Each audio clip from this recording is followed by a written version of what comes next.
विस्तार से तो बुधवार को लोकसभा में विपक्ष को करारा जवाब देने के बाद आज राज्यसभा में प्रधानमंत्री ने विपक्ष पर आक्रामक अंदाज में हमला बोला।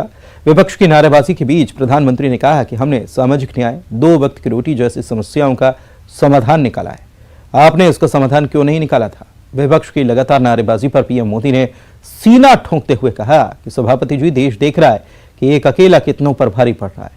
राज्यसभा में राष्ट्रपति के अभिभाषण पर धन्यवाद प्रस्ताव का जवाब देते हुए पीएम ने लगभग 85 मिनट का संबोधन दिया। इस दौरान उन्होंने नेहरू गांधी फैमिली, अनुच्छेद 356, नौकरी, बेरोजगारी जैसे मुद्दों को भी उठाया।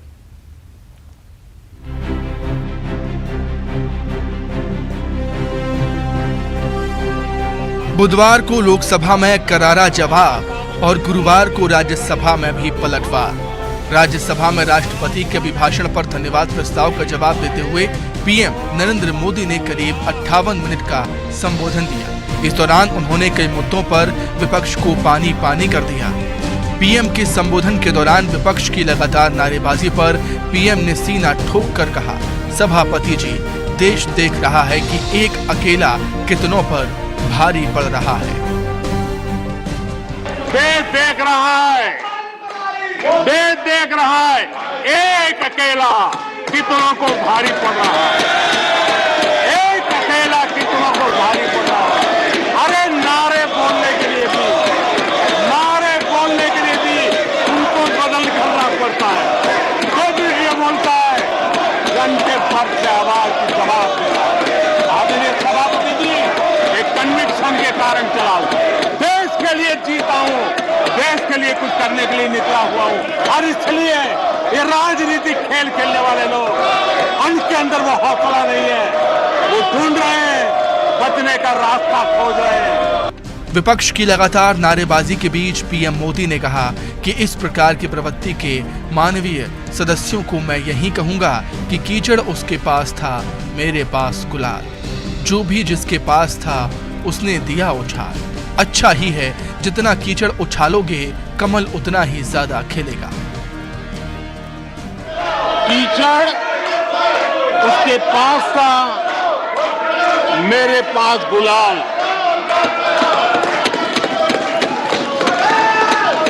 कीचड़ उसके पास था, मेरे पास गुलाल।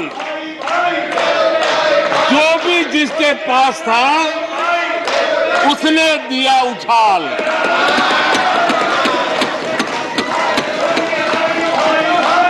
और अच्छा ही है, जितना कीचड़ उछालोगे कमल उतना ही ज्यादा खिलेगा। सत्ता के दुरुपयोगों पर आरोपों का जवाब देते हुए पीएम नरेंद्र मोदी ने कहा कि इतिहास उठाकर देख लीजिए कि वे कौन सी पार्टी थी जिन्होंने आर्टिकल 356 का सबसे ज्यादा दुरुपयोग किया। 90 बार चुनी हुई सरकारों को गिरा दिया। एक प्रधानमंत्री ने आर्टिकल 356 का 50 बार उपयोग किया। उनका नाम है श्रीमती इंदिरा गांधी। वो कौन पार्टी थी, वो लोग कौन सत्ता में बैठे थे जिन्होंने आर्टिकल 356 का सबसे ज्यादा दुरुपयोग किया।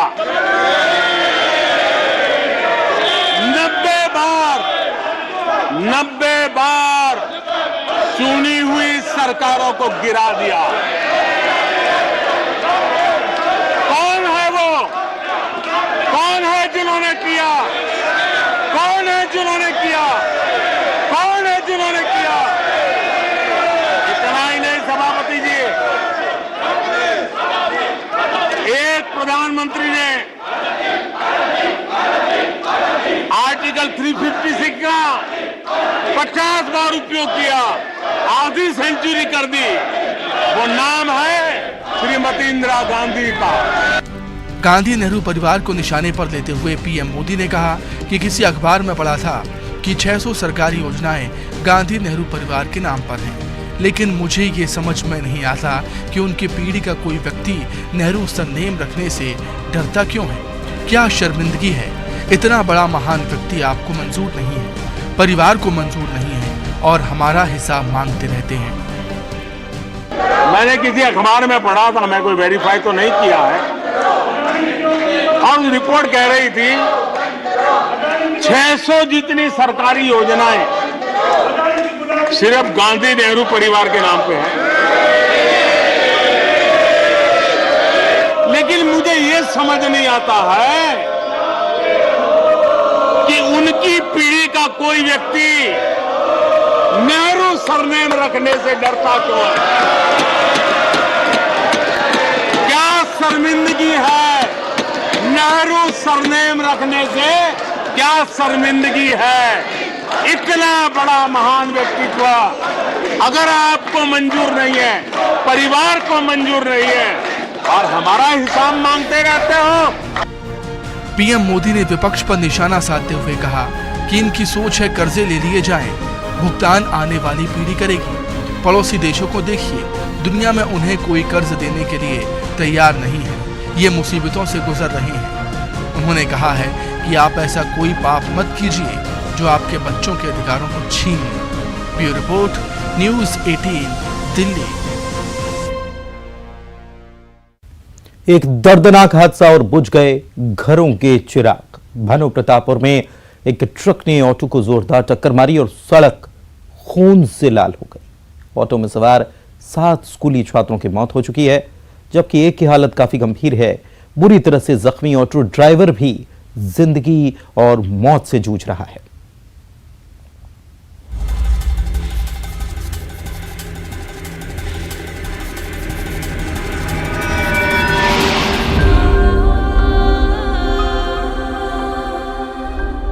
सड़कें खून से लाल हैं, मौत का मातम पसरा है। घरों के चिराग बुझ गए हैं। मां बाप की उम्मीदों को उड़ान देने और अपना भविष्य सुनहरा बनाने का ख्वाब लेकर रोज की तरह ये मासूम स्कूल गए थे। मेरे तो भी 3 थे, एक पिछले साल डेथ हुई है बच्ची, और उसके बाद ये छोटा वाला था, तो इस बार इसका तो 3 बच्चे थे, अब एक बच्ची है मेरे पास। सुबह मिल के गया था? हाँ, सुबह मिल के गया था। डेली बात करता है, एकदम घर का लाडला है सभी का। हाँ, दोनों भाई थे, एक साथ जाते थे रोज। माँ बाप को घर पर इंतजार था कि बच्चे शाम को वापस लौटेंगे, लेकिन स्कूल से घर के रास्ते में मौत रफ्तार भर रही थी। स्कूल की छुट्टी होने के बाद बच्चे रोज की तरह ऑटो में सवार होकर घर को निकले ही थे, लेकिन तेज रफ्तार ट्रक ने सामने से ऑटो को जोरदार टक्कर मार दी। हादसा इतना भयानक था कि ऑटो के परखच्चे उड़ गए। 5 बच्चों ने मौके पर ही दम तोड़ दिया।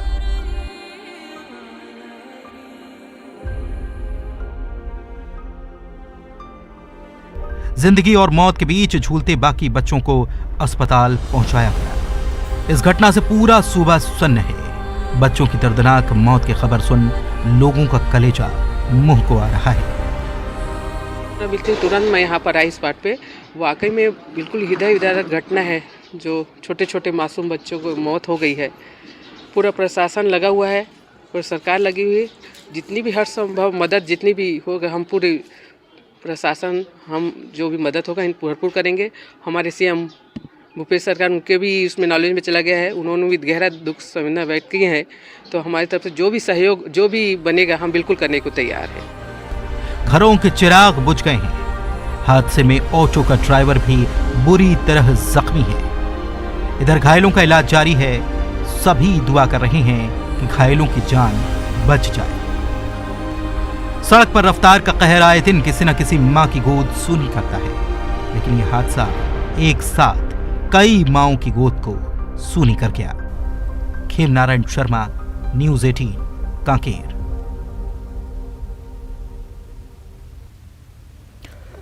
राज्य सरकार ने झीरम न्यायिक जांच आयोग का कार्यकाल 6 महीने के लिए बढ़ा दिया है। बताया जा रहा है कि आयोग ने कार्यकाल बढ़ाने के लिए जांच पूरी नहीं होने को आधार बनाया। इसके बाद राज्य सरकार ने आयोग का कार्यकाल 6 महीने के लिए बढ़ा दिया। उधर चुनावी मौसम में यह मामला राजनीतिक रंग लेने लगा है।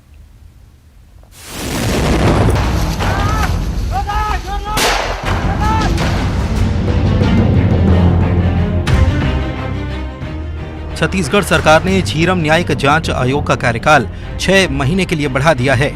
आयोग ने अपना कार्यकाल बढ़ाने के लिए अब तक झीरम की जांच पूरी न होने को आधार बनाया था, जिसके बाद सरकार ने जांच आयोग का कार्यकाल 6 महीने के लिए बढ़ा दिया है। सरकार के इस फैसले के बाद एक बार फिर से झीरम जांच पर सियासत गर्मा गई है। पूर्व सीएम रमन सिंह का बड़ा बयान इस पर आया है। उन्होंने झीरम कांड को कांग्रेस के अंतर्कलह की वजह बताया है। रमन सिंह ने सीएम पर तथ्यों को छुपाने का भी आरोप लगाया। विपक्ष का ये भी कहना है कि आबकारी मंत्री कवासी लखमा भी घटना के प्रत्यक्षदर्शी हैं और उनसे पूछताछ होनी चाहिए। और यानी कि छत्तीसगढ़ का बच्चा जानता है कि ये कांग्रेस की आपसी कला का परिणाम है, जिसकी वजह से इतनी बड़ी घटना हुई। और ये जांच में सहयोग करें और एनआईए को पूरी तथ्य, एक भी तथ्य इनके पास है, एक भी तथ्य तो छुपाना भी तो अपराध है, उनके खिलाफ केस चलेगा ना। तथ्यों को छुपाने के मामले में भूपेश के खिलाफ केस चलना चाहिए कि कोई तथ्य उसकी जानकारी में है, उसको छुपा रहा है तो उसके खिलाफ मामला दर्ज करना चाहिए, और नहीं तो वो तथ्य एनआईए के सामने और जनता के सामने रखना चाहिए। डरता क्यों है? कौन डरता है? जो अपराधी हैं उनके चेहरे को सामने आना चाहिए, और हम तो ये चाहते ही हैं। उधर विपक्ष पर सीएम भूपेश बघेल ने भी करारा पलटवार किया है। सीएम ने कहा कि अगर बीजेपी सच्चाई में झीरम की जांच चाहती है तो एनआईए की जांच बंद कर दे और हमें झीरम कांड की जांच करने दे। कवासी लखमा से पूछताछ के सवाल पर सीएम ने कहा, कवासी लखमा के साथ साथ रमन सिंह और दूसरे नेताओं का भी नार्को टेस्ट करा लिया जाना चाहिए। कुछ सही बात है, तैयार है तो एनआईए जांच कर रही है, क्योंकि आयोग है वो फैक्ट फाइंडिंग नहीं करती, जांच एजेंसियां करती है। या तो पुलिस करे या एनआईए करे, सीबीआई करे, ये एजेंसियां हैं वो जांच करती है। तो यदि जांच करने का वो चाहते हैं सही में, तो जो एनआईए जो जांच कर रही है उसको वापस करा दे हमको। हम तो लगातार पत्र भी लिख रहे हैं। यहाँ जब गृह मंत्री जी आए थे तब भी हम लोगों ने मांग रखा था, और अनेक बार एनआईए भी पत्र लिखा, होम मिनिस्ट्री भी पत्र लिखा, और अनेक मंचों में बात कही। तो दे दे, हम जांच कराएंगे। और फिर जांच चाहते ही हैं, अच्छी बात है, नार्को टेस्ट हो जाए रमन सिंह जी का, मुकेश गुप्ता जी का, और ये जो मंत्री लोग कह रहे हैं उनका भी, कवासी लखमा भी हो जाए, कोई दिक्कत नहीं है, लेकिन तैयार तो हो। मई 2013 में बस्तर के झीरम घाटी में नक्सलियों ने कांग्रेस की परिवर्तन यात्रा पर हमला कर 32 नेताओं और सुरक्षा कर्मियों की हत्या की थी। इसके बाद बीजेपी सरकार ने जस्टिस प्रशांत मिश्रा आयोग का गठन किया था, लेकिन इस आयोग की रिपोर्ट से कांग्रेस सरकार संतुष्ट नहीं हुई और नए आयोग का गठन किया गया। राज्य सरकार ने नवंबर 2021 में पूर्व न्यायाधीश सतीश अग्निहोत्री और जस्टिस मिन्हाजुद्दीन की 2 सदस्यीय टीम नए आयोग के तौर पर गठित की थी। इस आयोग को 6 महीने में अपनी रिपोर्ट देनी थी, लेकिन अब तक जांच पूरी नहीं हो सकी है। अब जांच पूरी करने के लिए आयोग को 6 महीने का वक्त और मिल चुका है। Bureau report, news 18 Raipur. साल 2023 मध्य प्रदेश के लिए कई मायनों में खास है। देश के 9 राज्यों के साथ साथ मध्य प्रदेश में भी विधानसभा के चुनाव होने जा रहे हैं। वहीं लाखों युवा बतौर वोटर पहली बार आगामी चुनाव में वोट डालेंगे, और जाहिर सी बात है कि हर सियासी दल की नजर में युवा वोटर्स बड़े अहम हैं। तो चलिए देखते हैं कि युवा वोटर्स को साधने के लिए किस दल के तरकश में कौन सा तीर है।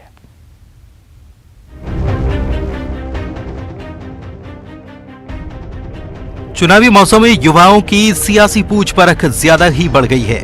युवा वोटर्स को लुभाने के लिए वादों का पिटारा भरा पड़ा है। दरअसल इसकी एक बड़ी वजह है, इस साल होने वाले 9 राज्यों के चुनाव में युवा अहम भूमिका निभाने वाले हैं। खासतौर पर मध्य प्रदेश में सूबे में मतदाताओं की संख्या बढ़कर 5,39,85,876 हो चुकी है। सिर्फ इसी साल 13 लाख से ज्यादा नए मतदाताओं के नाम जुड़े हैं। अनुमान के मुताबिक 18 से 35 साल के वोटर्स की संख्या करीब 1.5 करोड़ से ज्यादा है। जाहिर है इस बड़े वोट बैंक पर हर सियासी दल की नजर है। ग्लोबल इन्वेस्टर समिट जैसे आयोजन युवाओं के लिए फील गुड फैक्टर हैं। साथ ही सरकार ने 1 लाख नौकरियों का वादा कर रखा है। ऐसे में बीजेपी को यही उम्मीद है कि युवा वोटर्स चुनाव में कमल का बटन ही दबाएंगे। आने वाले समय में और कितना अधिक से अधिक हम उद्योग लगा सकें और रोज़गार दे सकें। इसके लिए आपने देखा होगा कि इन्वेस्टर मीट्स इंदौर में हुई और उसमें उस इन्वेस्टर मीट्स में जबलपुर में भी 1 लाख करोड़ के लगभग के इन्वेस्टरों ने इन्वेस्ट करने का MOU साइन किया है। इसलिए युवाओं को हम वोटरों की दृष्टि से नहीं, उनको आत्मनिर्भर बनाने के लिए युवा रोजगार अपना भी करें और उनको रोजगार मिले भी, इस दृष्टि से लगातार भारतीय जनता पार्टी की सरकार माननीय मुख्यमंत्री जी के नेतृत्व में प्रयास कर रही है। उधर कांग्रेस भी युवा वोटर्स को साधने की हर मुमकिन कोशिश में लगी है। पार्टी सत्ता में नहीं है, लिहाजा सीधे कोई फायदा दे तो नहीं सकती, लेकिन सुनहरे वादों और बीजेपी सरकार की खामियां गिनाकर युवाओं को साधने की कोशिश जरूर की जा रही है। देखिए, हमारे हर कमलनाथ जी का हर उसमें भाषण में आप सुन लो तो जो नौजवान भटक रहा है उसके हाथ में काम देना पड़ेगा। वो मध्य प्रदेश में कमलनाथ जी के पास विजन है, कमलनाथ जी के ऐसे हैं, हमारी सरकार 5 साल अगर चलती तो आप परिदृश्य दूसरा हो जाता। माफ़ी मांगना है शिवराज सिंह चौहान को, 15 महीने में जो आदमी 15 साल में काम नहीं कर पाया, तो आप 15 महीने में हमसे 12 महीने में क्या उम्मीद रखते हो? 3 महीने आचार संहिता निकल के 12 महीने काम करने मिला। बीजेपी को उम्मीद है कि ग्लोबल इन्वेस्टर समिट और प्रदेश में निवेश के लिए MOU से युवाओं को अपना भविष्य सेफ नजर आ रहा होगा। साथ ही सरकारी नौकरी की भी आस बनी हुई है। बहरहाल युवा वोटर्स किसका पलड़ा भारी करेंगे, ये तो चुनावी नतीजों के बाद ही पता चलेगा। प्रतीक मोहन अवस्थी, न्यूज़ 18, जबलपुर। अब खबर हौसलों की उड़ान की। मध्य प्रदेश में एक बैगा आदिवासी महिला ने वो कर दिखाया जिसकी चर्चा सिर्फ देश ही नहीं बल्कि विदेशों में भी हो रही है। देखिए खास खबर।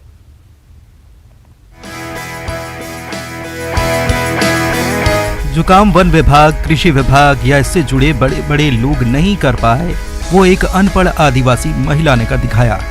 नाम UNO तक पहुंच चुका है। PM ने ट्विटर पर प्रतिक्रिया दी। कलेक्टर कार्यालय के बाहर बड़े बड़े पोस्टर लग चुके हैं। बिल्कुल लहरी बाई अब किसी सेलिब्रिटी से कम नहीं है। जल्द ही राष्ट्रपति, प्रधानमंत्री से भी मिलेंगी। दरअसल लहरी बाई ने अपने कच्चे घर में एक बीज बैंक बनाया है।